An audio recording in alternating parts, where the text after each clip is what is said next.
Hello, hello, hello. How you doing, my guys? What's going on? How's everybody today? What's happening? How you feeling before today's match? Are you terrified, scared, happy, upset, nervous? How are you feeling today? You're terrified we don't do these matches well. Cunha has to score today. Yeah, Cunha's got to have a good game today. I think something needs to change for us to win today, Jazzy? Like, I think something's got to change for us to win today in general because, yeah, something's got to change. Something's got to change. Sincerely appreciate your attempt at informing our fan base about the actual situation of the team. We're nowhere near as good as most people think. True. Indeed it is. We were sitting in Discord earlier with people, and I want to be very, very clear on this, by the way. Not everybody sits, who's in there. In fact, it's probably not even the majority, even agree on all my takes or on things like Amarim or this or that or the other. It doesn't really matter, right? But we were looking at squads and teams from Jose and Ollie years, and it is really disappointing how far backwards we went recruitment-wise, because the teams we thought were mid then, you'd put about 7 or 8 of those players into our starting 11 right now, and that is crazy, actually, to me at the moment, that how badly things have gone over the last few years in the wrong direction from about that last summer with Ollie, with Sancho and Ronaldo. Since then, the slide in terms of the quality of our recruitment that has just slightly turned around in recent times is kind of mad. But even if you look at the start of that season, we had Ronaldo, Cavani, Rashford, Martial, Fred, McTominay, Bruno, Matic, Varane, Shaw. Interesting times. Have you heard anything on Shesho? I've heard available next. I don't think there's been any delays in his recovery from everybody. I think he'll be back. I don't think he'll be starting next week, though. I think he'll be starting a couple games later. Couple games later. At the 26th, I think, is when he'll be ready to start games, in my opinion. I think that he'll be able to be on the bench perhaps in the next game. No, it's not that long from being on grass. Here's the thing about that, Chris H, is you have to think about this. This thing like back on grass, individual training, to how long they go from on grass to being in the team is directly correlated to how long they've been out, right? So when a player's out for like 6 months and they get back on grass, yeah, they need a month.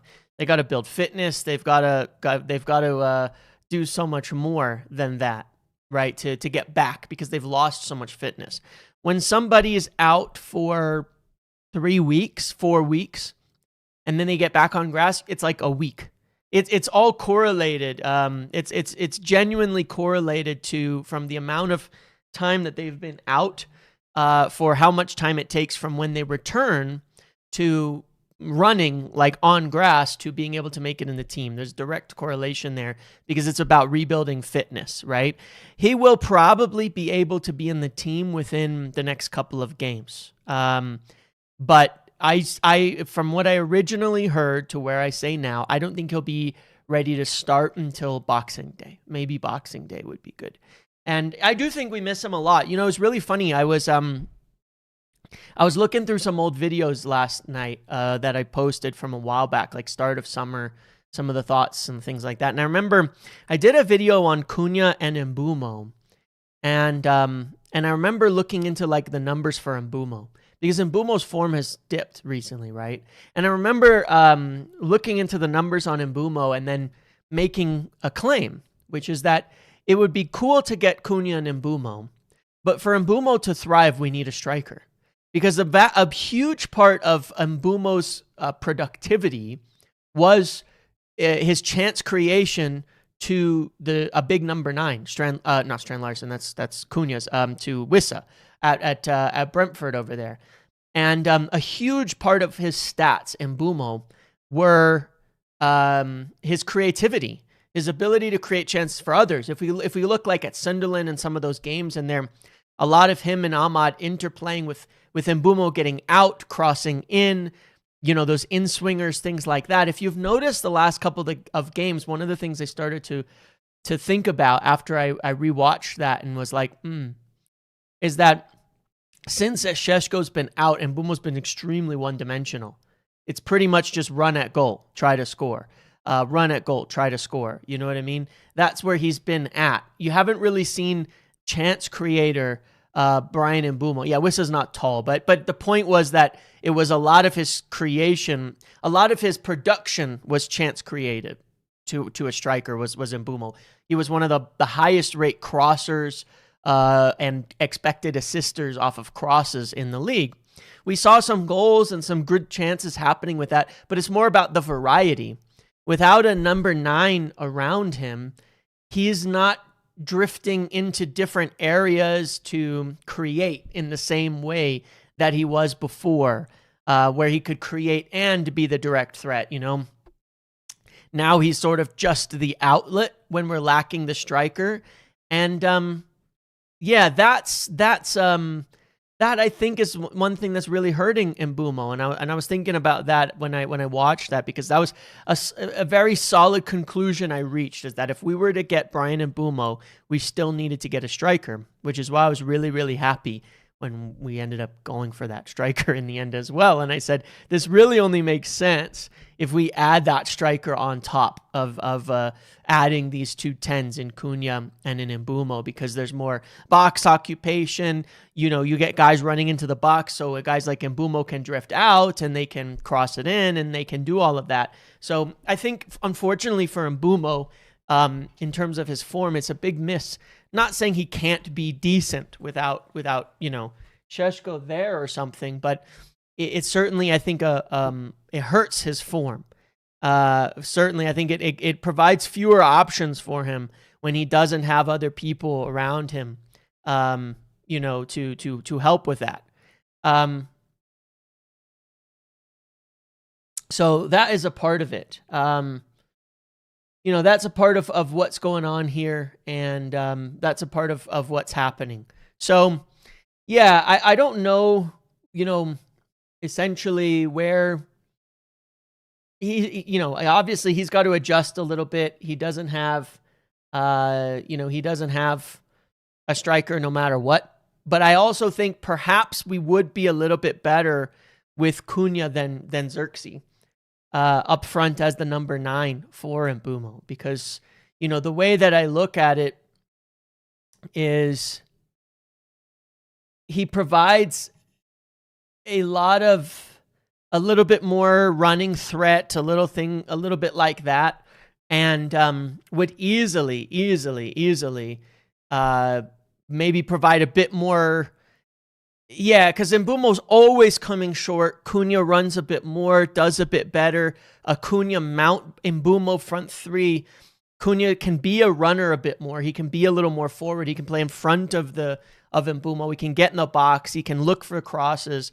Different to Xerxes. So I'm hoping that's a help, because I do think Mbeumo struggles with a striker like Josh Xerxes in the team, in the way that he plays. I think in non-transitional games, it makes it a lot worse. In a transition game, having someone like Xerxes drop Mbeumo running into space is great. But against more box-occupying teams that have more defenders behind the ball, teams that are going to sit back a bit, it really hurts losing that extra occupation in the middle. Another defender to slide over and block Mbeumo from going to goal, and fewer targets to aim for in the box. So I'm hopeful I think we need to make a change there tonight. I think that'll be a big difference. Yeah, let's talk about this Maynu thing a little bit. Someone said here, Bruno Fernandes was at the United-Everton game, and Kobe was on for 10 minutes and got outran by Garner, who played all game, and Ruben went crazy at him. I think that might be why he hasn't played much since. I don't know. Maybe you're right. I don't know. You see things that are not on the TV. When you're in person, it's easy to note that. Like, it's why I always like seeing some things in the summer tour, because you always note certain things you didn't know otherwise and all of that. But maybe you're right.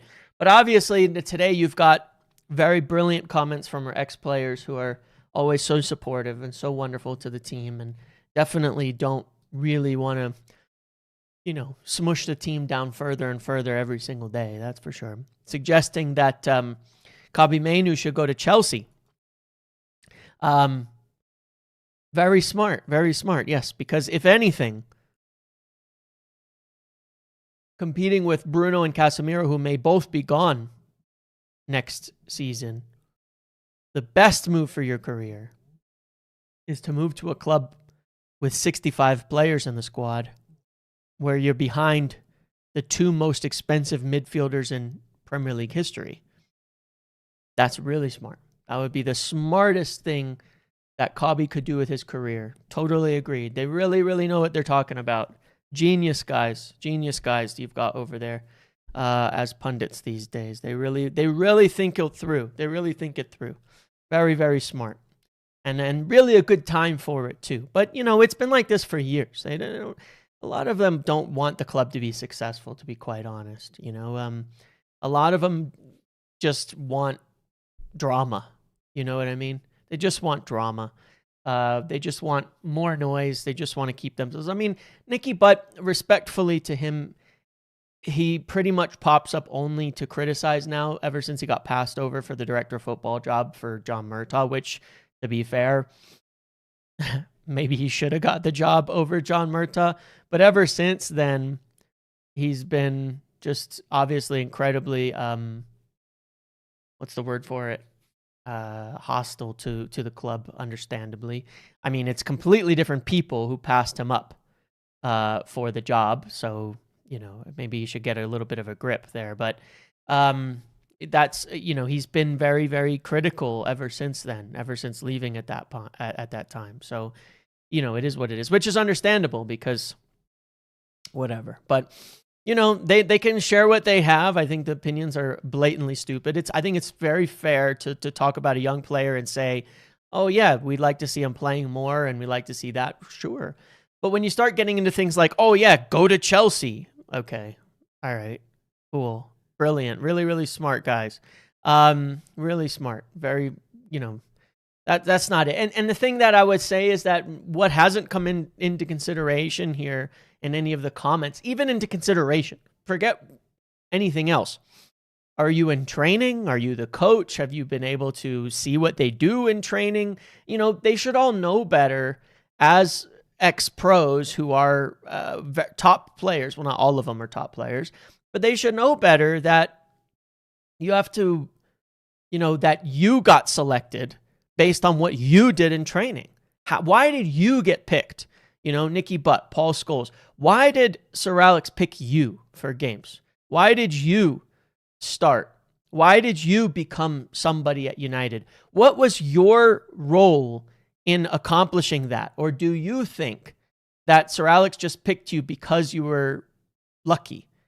And to consider that factor in it and discuss it, because they know firsthand how many players they had to compete with, how many players they had to beat, and just how damn good they had to be and how high the standards were demanded of them to get selected in under Sir Alex. So, to not even factor or consider any of that in is just silly. But whatever. It's been like this for a long time. They've done this to practically everybody. It's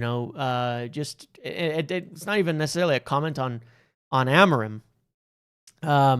But it is what it is. I don't care about that aspect. I care about it in terms of the club itself. Is like, why not be constructive? Why not be, try to help, or push or do something to say, hey, maybe this would help. Maybe here's some advice, not just, oh, if Chelsea was in for you, go to Chelsea. Which is one of these stupidest pieces of advice possible. Chelsea is a graveyard for players just as well with how many that they have. Players will come in, they'll play half a season, and they'll be given the boot. You know what I mean? That's how it is at Chelsea, and you're not going in for a starting role there either. So what's the difference, man? We've talked about this before. For Kobbie Maynu, understandably, if he wanted to go somewhere, he would have to take a step down in order to get a regular starting position. Not a step up or sideways, but a step down or to another league. And so it'd be fine if one was sitting there like, I don't know, the Chelsea part of it pisses me off, man, because that is not exactly a successful club. At the same time, we're talking about this. A win today, United are on level points with Chelsea after 1.6 billion invested, and already Maresca having spent 600-something million, signing 24 players. It's not a club you go, yep, that's where I'm going to get stability and growth in my career. That's the stupidity of it. The Chelsea selection ticked me off more than anything else, because it's so stupid. It's so stupid to suggest Chelsea, of all clubs, it might be the worst possible pick in the entire league would be to say, go to Chelsea. Might be the worst. Might be the worst selection. I think Kobbie Maynu would have a better chance getting in at Arsenal than he would at Chelsea right now. But whatever, it is what it is, man. I don't know what to say about these guys, but they just say shit, shit just comes out of their mouth and you're like, what does that mean? It just comes across like very, very, very spiteful and not well thought out. That's all. But yeah, I mean, it's exhausting every single day and every single conversation being about Kobbie Maynu too. Like, good Lord, man. I've never seen anything like this, to be quite honest. I mean, I was here for Pogba FC, and I was here for games. You can't expect balanced opinions from these lot. Hope you're well. Appreciate it. I was here for Pogba FC and Martial FC and all of these FCs and things like that, and it's always exhausting. And it doesn't matter whether you like or dislike the player or whether you support them, or whether you really, really rate them. Once everything becomes about a player, it's almost doomed, because the longer it goes on, the more people build up the more people tend to overrate them, and the more they build up the expectations around them too, which isn't necessarily a good thing. And then you at the end of it, you go, oops. It happens and they become the savior, and then it doesn't work out, It doesn't always work out that way. I remember Martial was the savior for a lot of people, and during the whole Martial versus Jose reign and things like that. And then it just doesn't work out that way, man. It doesn't. It's never worked. No matter whether the manager's the right guy or not, when it's gotten into this stage, it never works out for the player. It never has. I wish someone would give me one example of when it gets to this stage where everybody's talking about some player as the guy.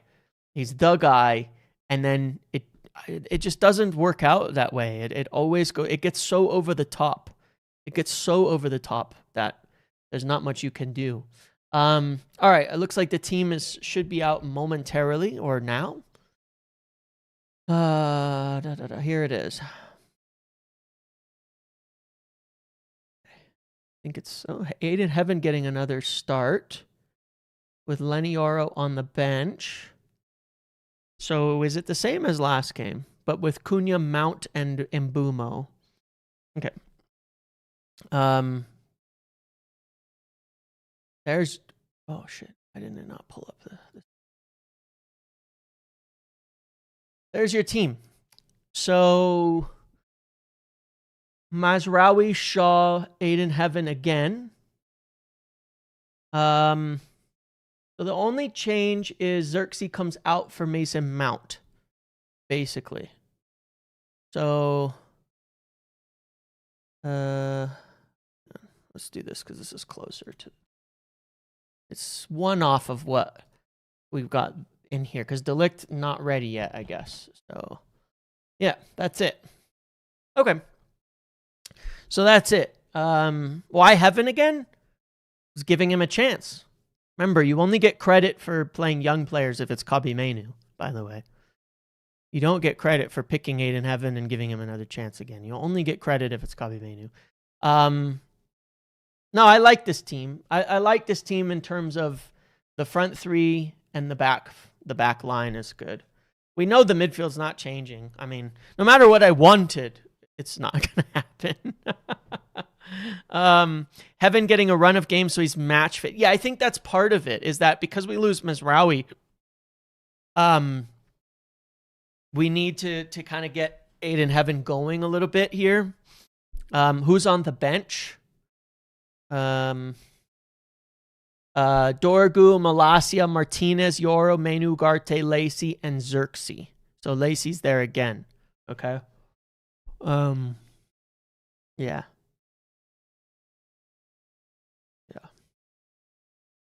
Which is good. That's good. So Delict, he's probably just not ready yet, I suppose, you know. He's just not ready yet.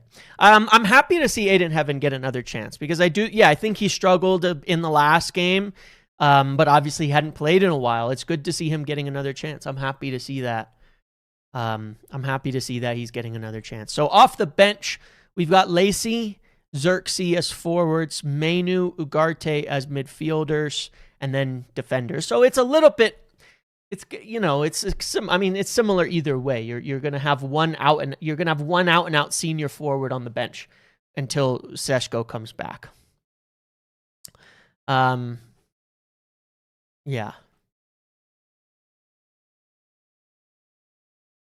Why don't you do in-game streams? I do. They're over on Big Up, and the link is below to that as well. Here, hold on. I'll show you. I do in-game streams. Two things right now. I do them over on Big Up. Full on and running an agenda on Kabi now at this point. What are you talking about? I just said he's playing a young player in Aiden Heaven. You know, that's all. He's playing a young player in Aiden Heaven and giving him another chance. That's what I said. What's the agenda on Kabi? What are you talking about? Maybe it's obvious. Like I said in the last video, to me, what's obvious is Ruben Amram just doesn't rate Kabi. It's not about hating youth. It's not about hating young players. It's not about not wanting to give players a chance. He just doesn't rate Kabi Maynu. I don't know what to say about that, but that's the truth. That's very obviously the truth at this point. He doesn't rate Kabi Maynu. He doesn't rate him. I mean, it is what it is, man. He doesn't rate him. He's playing another young player at center back. Again, for the second game in a row, giving him another shot. He just doesn't rate Kabi Maynu. That's it. But yes, I do streams, live streams over there on Big Up. This is you can go get your picks in for the competition as well, because it is competition. It is a competition. We make picks and you can win prizes and money, and everybody's entered for $25,000 giveaway as well. So you can go and get your picks in. You make between 2 and 6 choices and all that. But yes, as well, you go over there, then you can come join in the watch along, which will start in just over an hour. It'll start a little before the actual game, but yes, come over on Big Up and all that as well, and join the watch along there.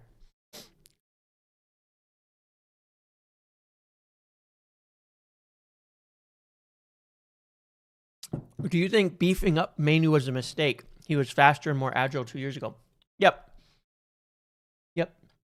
I do think that's a mistake, but this is one of those things where I think people don't necessarily are always ignoring certain things. Kabi Maynu was picking up injuries under Ten Hag left and right in the way that he was playing, and then as they went on, he got a bit bigger, he got a bit slower, he got a bit less quick. And I think that's a big part of his struggles now, are some of those muscular injuries. To a degree, I still feel like he hasn't fully recovered from him, because when I see him, I remember him being quicker. When he first came into the team, I remember him being faster. But that happened to a lot of our players. Alejandro Garnacho, by the time he left, was slower than when he first joined the team. He was less explosive than when he first joined the team. It's happened to a lot of our young players over the last few years. And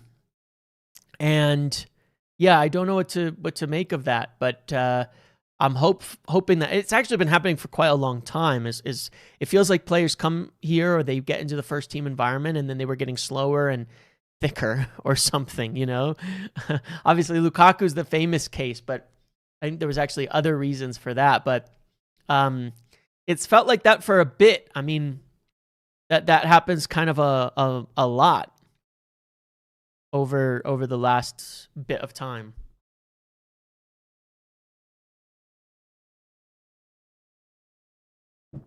He's already tired of Xerxes. Well, I think Mason Mount's a better player.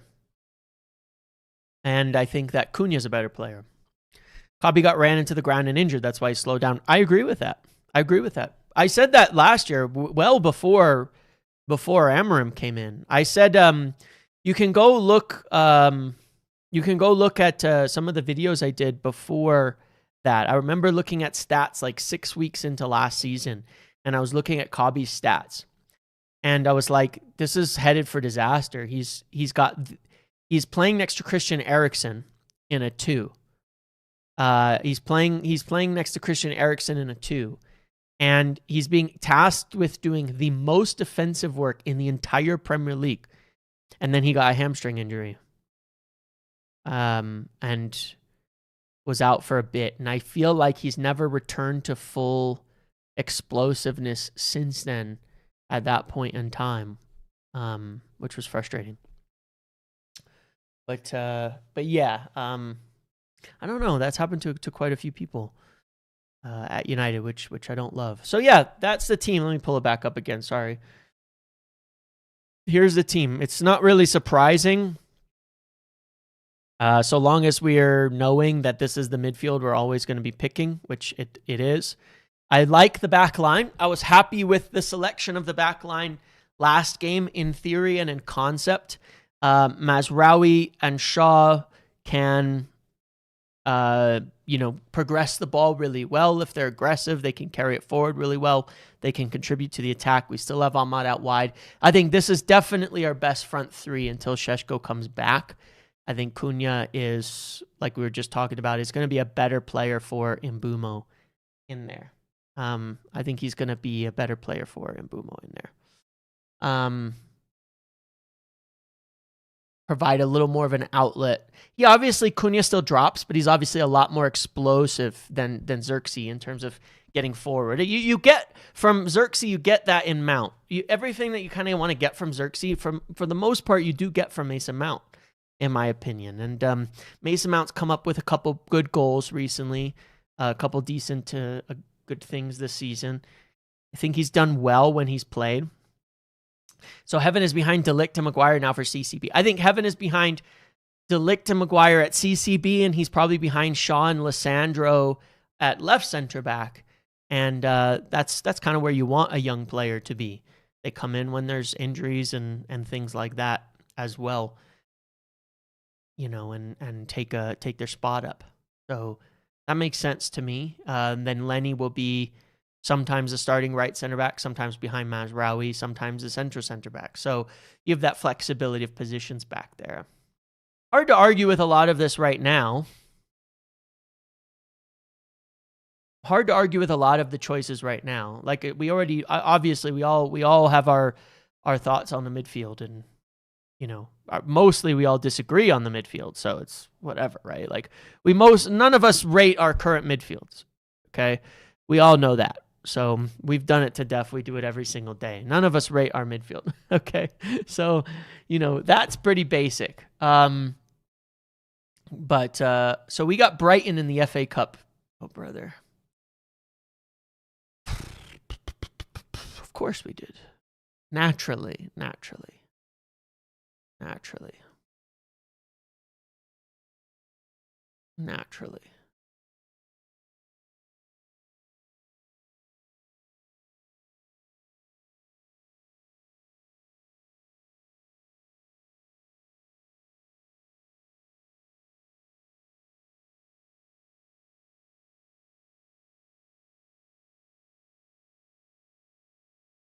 I'm just looking, making sure I'm not missing anything. So Wolves is Johnstone, Mosquera, Totti, Agbadu, Hover, Krejci, Andre, Bellegarde, Wolf, Jean Arias, and Strand Larson.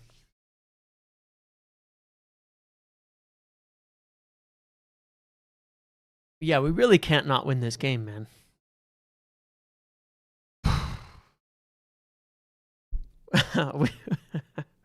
we really can't not win this game. When's the FA Cup? Isn't it what? Is it January? Like it's after AFCON, isn't it? So I mean, we already beat Brighton this year. Right? It's like, so it's whatever. But is it at home or away? I think it's at home, huh? Yeah, at home against Brighton. Okay.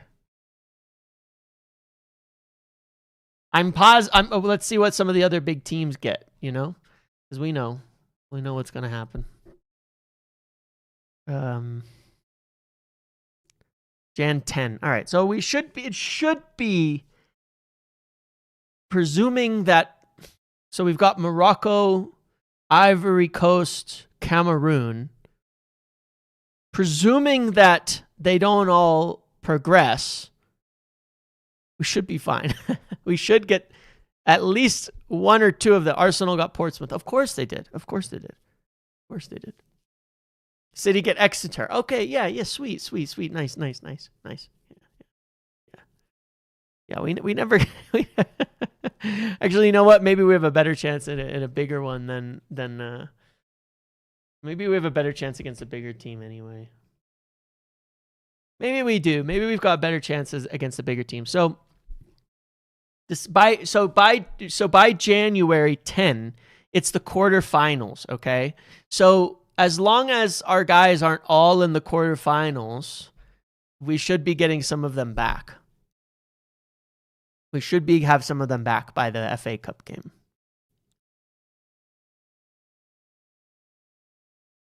We should have some of them back. Yeah, we had Grimsby, so yeah. Ahmad and Mbeumo in the same group in AFCON. That's good, right? I don't know how it all works, though. I'll be honest. Like, does only one team progress? It can't be, right? It's got to be there's 2, 4, 6, 8, 10, 12, 14, 16, 18, 20, 22, 24 teams. So a lot of teams progress to the round of 16. We just have to hope some of our guys don't. Apologies to Ahmad, Mbeumo, and Mazraoui, but I'm not totally hoping that your national team is very successful in this tournament. We need because I really think that the FA Cup, an FA Cup run would be kind of nice. Would be nice. Something decent in there.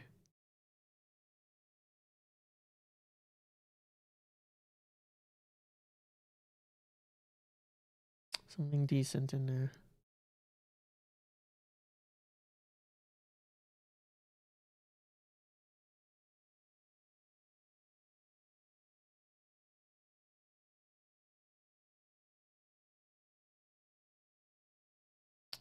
Huh.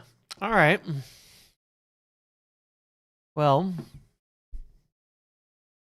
yeah, I have South African roots. I should know. Yeah, that doesn't mean I watch South African football, though. I've watched a fair bit of rugby in my life, but yeah. Yeah. So this is the team. It is what it is, my dudes. Wolves playing 3-5-2. Yeah, they're going to be mostly man-to-man.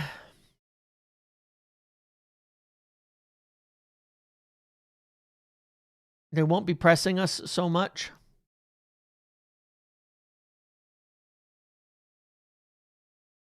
So, same things, but we're going to need to be very aggressive from the wide areas. Need to be very, very aggressive from the wide areas, from Mazraoui and Shaw pushing forward. What do you think of the Salah situation at Pool? It's nice to look at, right? Yeah, it is. It is. It is nice to look at. It's nice to see. I'm not sure who's in the wrong or who's in the right on the whole thing. Obviously, though, like, you know, I look at it and I go, you know, Mo Salah obviously has an incredible amount of credit in the bank. More than practically anybody. And Arne Slot is making mistakes constantly. His system's crap. The players he's buying is crap. And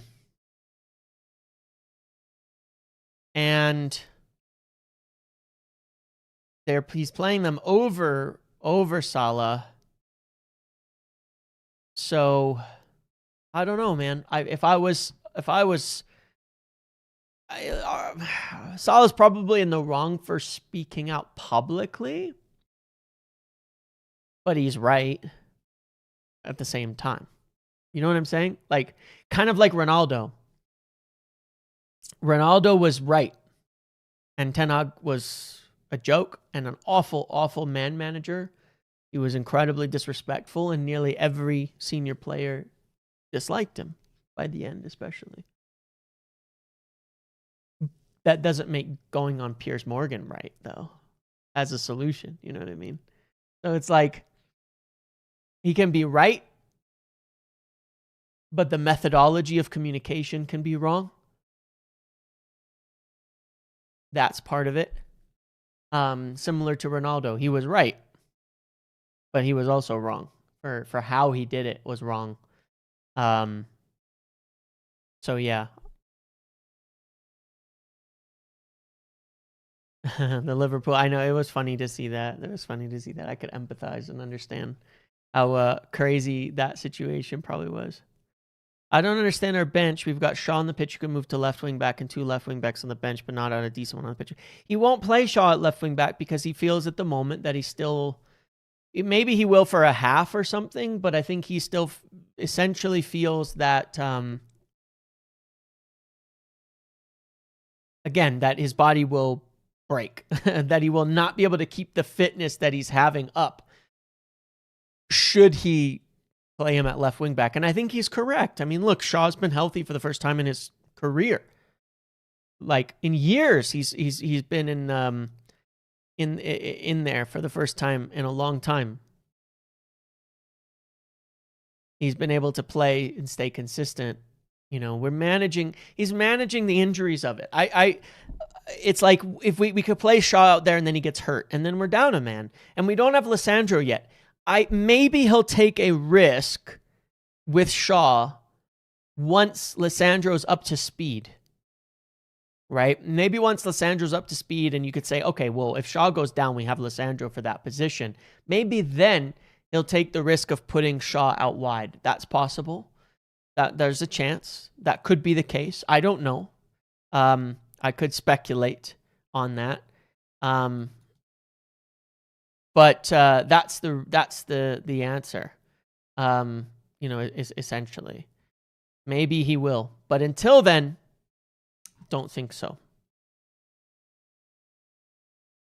Don't think so. He had some decent... I think one of the things is that perhaps it helps having a more attacking player. Like, you know, here's the thing, right? Like, let's look at it like this. Let's look at it in another way, right? Let me pull it back up on the screen. Let's look at it from a slightly different perspective here, right? Which is that if you play more of a center back here and you put Shaw here, yeah, you gain maybe a little here, but you lose attacking here, if you get me, right? I thought one of the things that I know people are really upset about the West Ham game, but obviously compartmentalizing what worked and what didn't. One of the big positives was having 2 sort of hybrids at the center back positions. You know what I'm saying? It was actually one of the things I think helped us be more attacking, have the ball more, progress it up the pitch more. Again, there's the final third aspect, right? But getting the ball up the pitch, getting it through the lines, the buildup was better. There was quite a few different things that were better. And part of it was having hybrid players here, right? Because effectively you're playing with one center back. You're playing with fewer center backs in this lineup than most 4 at the back teams.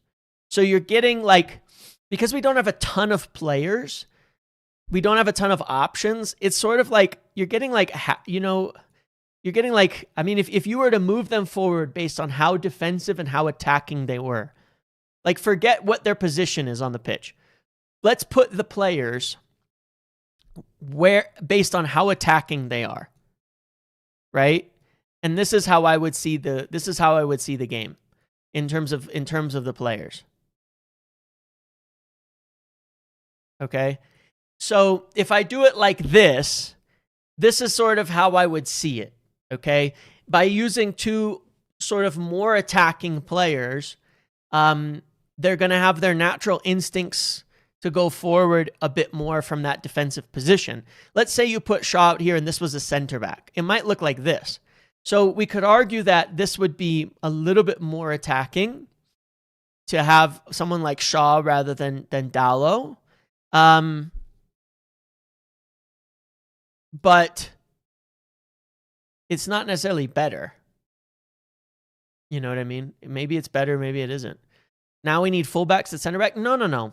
You have to understand what I'm saying here, because I get that, right?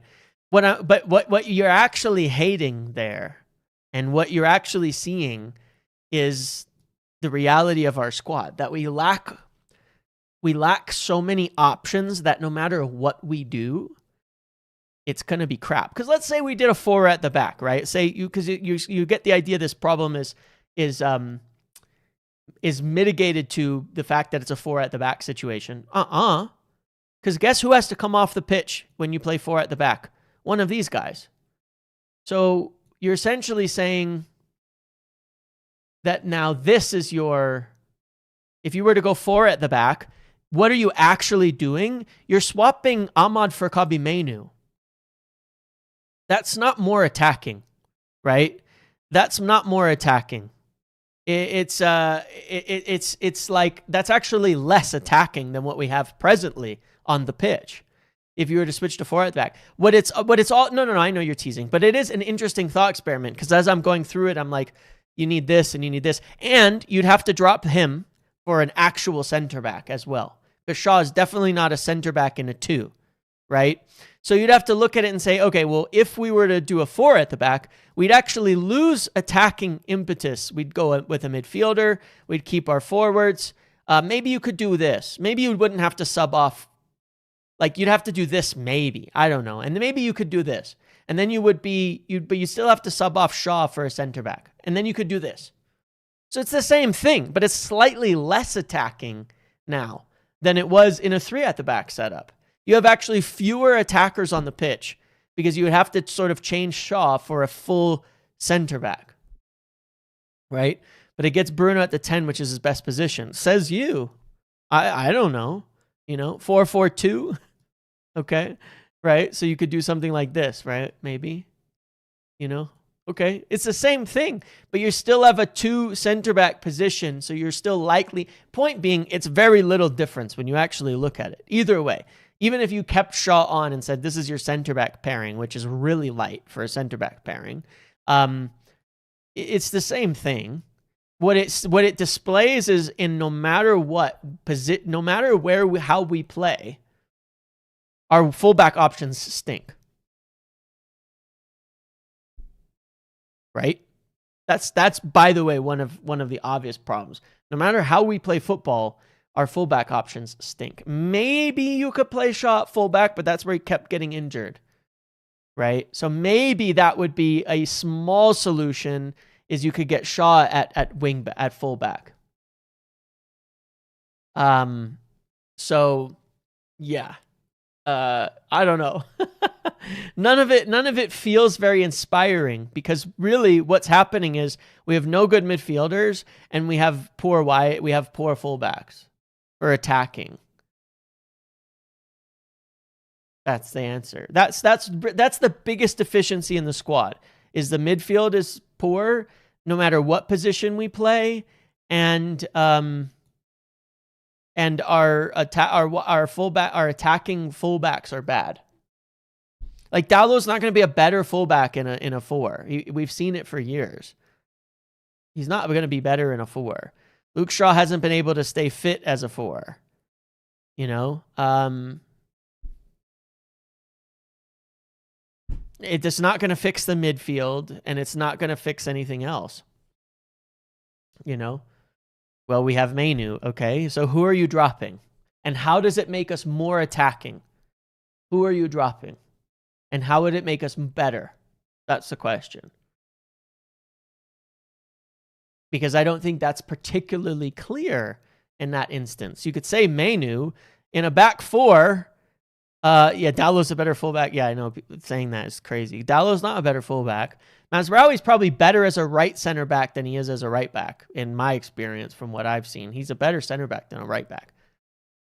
He doesn't have a final third product. It's the same problem you have as the right wing back. He's not good in the final third. He's good everywhere else.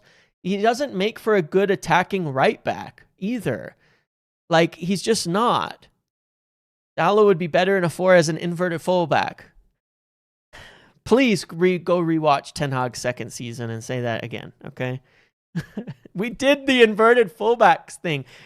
Discussion with United fans is a circle. It's literally a circle. We spent a whole season watching Ten Hag invert Dalot while we shipped 25 shots per game. It was so bad, it hurt. It was the most painful thing to watch. He is not an inverted right back. We're just coming up with nonsense to try to make it work, you know? Like, let's be real. We lack a lot in the squad for any system, to be quite honest here. We lack it. We lack it in anything. Dalot's better fullback than wingback. As a fullback, your attacking output isn't important. Yeah, but then your defensive output is important, and Dalot is a terrible defender. He's good in open spaces. But now you're asking Dalot to do more box defending, and you're going back to having Dalot at your back post constantly. It ain't it. It ain't it, man. It ain't it. The idea that suddenly he was good as a back 4 is crazy. You know? You think it looks better as a 4-4-2? I think it looks the fucking same, to be quite honest. Because I'll tell you why. Ready? You say it looks better as a 4-4-2. All right, ready? This is how this is in-game anyway, by the way. Hold on, let me just swap the names around a little. This is literally how our team today plays in-game. It's the same. There's no difference. This is the team, by the way. Like, it is a 4-4-2. We've seen it many times. When Mount and Ahmad play, it's a 4-4-2 because of where they naturally play, right? It's a 4-4-2 anyway. So it's like positions, formations, whatever. We already know it defends in a 4-4-2. That was established weeks ago. When you play Mount and Ahmad, it will be in a 4-4-2. You'll see it in 30 minutes. You'll see it be as a 4-4-2. We just don't have a lot of options, you know? The biggest thing is that we need to replace both of these players, you know? But like I said, that's how I look at it, because I can switch it around into different formations and I still see the exact same problems. I see the exact same problems. I like that this sets up in a 4-4-2 out of possession, by the way. I like that. I think that's better than keeping it, you know, like this out of possession. I like that it goes to a 4-4-2 out of possession. I think that's a good thing. That it's very flexible in that respect. You know what I mean? Because I think that's more compact than this. And that's how it ends up defending in-game kind of anyways. So I'm good with that. That makes sense to me. But that's what we do anyway, you know? It's not that important. The biggest issue is no matter what formation we play, who is our midfield combination? We don't have one that works. That's a huge problem. And then the second thing is we don't have any good attacking fullbacks. We only have one good winger who can play wide. We would need to have an attacking fullback of some sort. Like, I think one point of debate is we could say, should we get someone like Njai or should we buy another fullback? Or should we buy another fullback, right, to attack in? And that I don't know. You know what I mean? who can you get is the question, because there's not a lot of good fullbacks, if you know what I'm saying. Like, there's just not. There's not a lot of good fullbacks in football right now. There's very few fullbacks who actually have good offensive output. Look at them. Ait Nouri's injured. Kirkez has been shit. Those were your two main ones from the Premier League last year. You know, Nuno Mendes just not going anywhere. So whatever, you know what I mean? It's like that's part of it. You maybe someone like DeMarco, but DeMarco plays in a 3, and he could play in a 3. He could play in a 4. Yeah, Brown maybe, perhaps, but you would also, I would kind of suggest someone like Brown would be also better in the 3-4-3 than he would in a 4-back, because he's not really a plus defender. So, you know what I'm talking about. If you go to a 4, you hopefully want fullbacks who are really, really, really, really physical, right? Like Pep's, you know, like Trent, or not physical, but like really good, like Trent and Robertson. Robertson is incredibly physical, really strong. Obviously, Trent incredibly creative. So that worked for Liverpool. But that's kind of the quality of fullback. Otherwise, you have Kyle Walker at City, one of the best fullbacks of all time. Massively physical, right? So, yeah, they're few and far between, but the most successful teams have had good players in those wide areas. Whether it's a 4 or a 3, it doesn't really matter. They've had really good fullbacks. I think fullbacks are super important in football. And I think that's something we've been missing a lot of. I mean, look at PSG. Yeah, Brown does play in a 3. Look at PSG. You could talk about their midfield all you want, and certainly you can. But Nuno Mendes and Hakimi are still their 2 best players, in my opinion. They're insane. That Champions League run was absolutely carried by Hakimi and Nuno Mendes, true? Wouldn't you say Hakimi carried that run? I'm not saying the midfield isn't exceptional. Don't get me wrong. But Hakimi carried them in that Champions League run.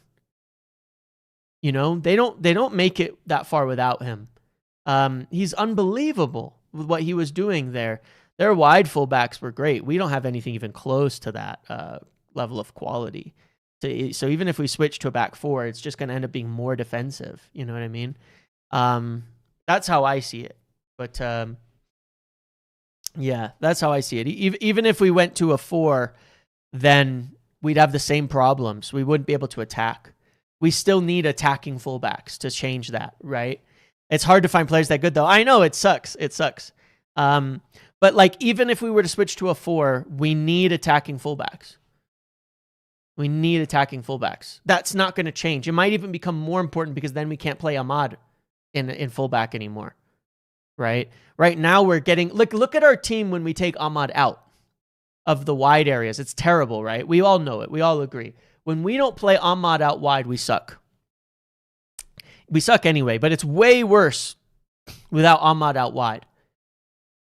Well, that's not magic. It's because the rest of our fullbacks stink at attacking. They're terrible at attacking. So that's not going to change in a 4-back. We're just going to end up with them being deeper. We're essentially going to trade one of them for a forward, right? Because we have Ahmad right now. So we're going with 4 forwards. So really all that will happen is we trade Ahmad for a midfielder. If we were to switch to a 4-back, that's all that changes, is Ahmad for a midfielder. Nothing else changes. So that's not ideal to me in that sense. That's how I see it, you know, because then Mazraoui would go to the right and it would all shift over, right? So, you know, from a 3-4-3 to a 4 at the back with our current squad, all that happens is Ahmad gets dropped. And then we would suggest that this makes us better. I don't think so. Personally, I don't think so. You know, wing backs are supposed to be wingers, or they can just be really good attacking fullbacks. You don't trade Ahmad, you trade a wing back. You mean if we switch to a 4? How? That mean you have to you can't. You can't. If you switch to a 4 from the 5, you have to drop either Ahmad or one of your forwards. Nobody else. You can't drop a defender. You can't drop a defender to switch to a 4-back. anyway, right? You can't. There's nothing you can do there. It's look at how many attackers are like, look at how many attackers are on the pitch. There's 5 attackers on the pitch. Okay, then you have to drop Mount. That's fine. Then you drop Mount for a midfielder, or you go like this, whatever.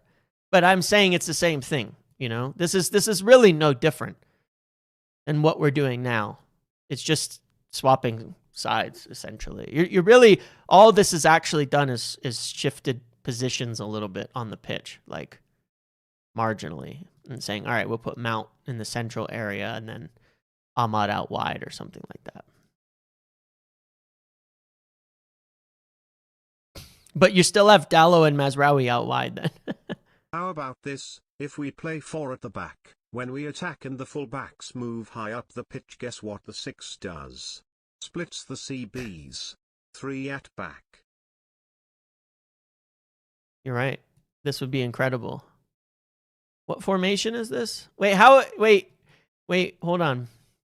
When we attack, we do this. It's 3-4-3 all the way down. Every formation has been 3-4-3 since the beginning of time. It always turns into 3-4-3.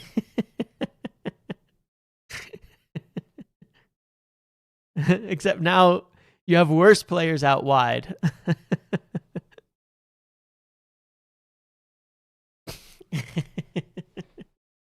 No, I mean, it is funny, right? Because this is, if you switch to a 4, what it'll look like in game is the exact same thing. Except it's like this. That's it. Really, all that's changed between a 4 at the back and a 3 at the back is you end up with Mazraoui out wide, Casemiro in the back. Like, you're actually just shifting everybody in a circle here. You're just doing this. That's it. So you said Casemiro further from goal, Mount further from goal, but Ahmad and Mazraoui closer to goal. That's really all we're saying, right? So you have to say, is that the trade-off? No, it's just funny. I don't think people are even being serious right now. It is funny though. Like it's funny to look at. You know what I'm saying? Like it is funny to look at. With the options that we have, that's what we can do. You know? That's what we can do.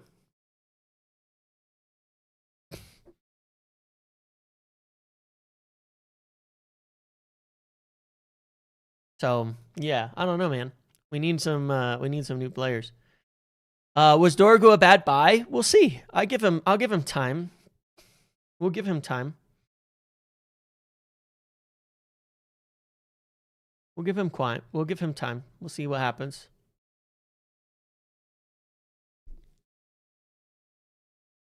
But I'll say this. One of the things about it is, let's say it doesn't work out with Dorgu, okay? So what? You know, like I was pointing out with Maresca, they bought 12 players his first summer. Only one of them has stayed. So what did they do? They bought 12 more. That's how we need to be. That's how we need to be. That's the type of team we need to be. We get a bad buy? Okay. Go get some more players then. Fuckers. Like, just go get more. You know, it's not like our club is in financial ruin for getting Dorgu, you know? Sorry. You know, it's like, take a look at City here, right? Has Nippon played? He's injured, isn't he? They bought James Trafford for 30 million. And then they bought Donnarumma, and it's like, see you later. You know? Let me go look at the last season.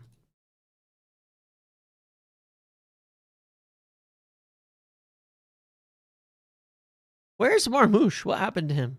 I haven't heard from him in ages. Is he injured?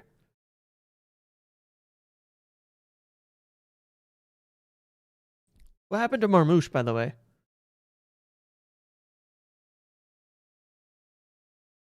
Nippon's on loan? Okay, fair enough. No, it's like if you look at City and stuff, it's like, all right, they bought Kusanov. Is he playing right now, or did he go out on loan or something too? Then they have Reese. What's happened to him? Is he on loan? Nico Gonzalez, is he starting to play finally or not? Marmouche, what happened to him? Marmouche is on the bench constantly. Okay. I haven't heard from him in ages, but I guess he's been injured. But like if you go back through City, you'll see like Nunez barely played for like 2 years. Suddenly he's playing. Kovacic, they bought in, out. Doku's kind of worked out now. But I always remember that with like when Pep first arrived, where they were like, oh, we're just going to buy a bunch of left backs. And then it didn't work and they just bought more. It's like, that's how we need to be as a team. You know, that's where we need to be. Doesn't work out? Okay, get some more. Cool. Get some more.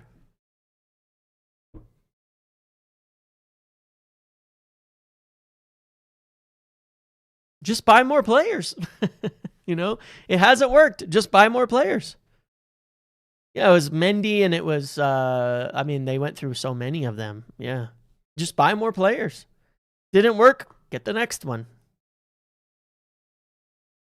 Calvin Phillips, Jack Grealish. It's not like they stopped buying players after they bought them and it didn't work. They just kept buying more.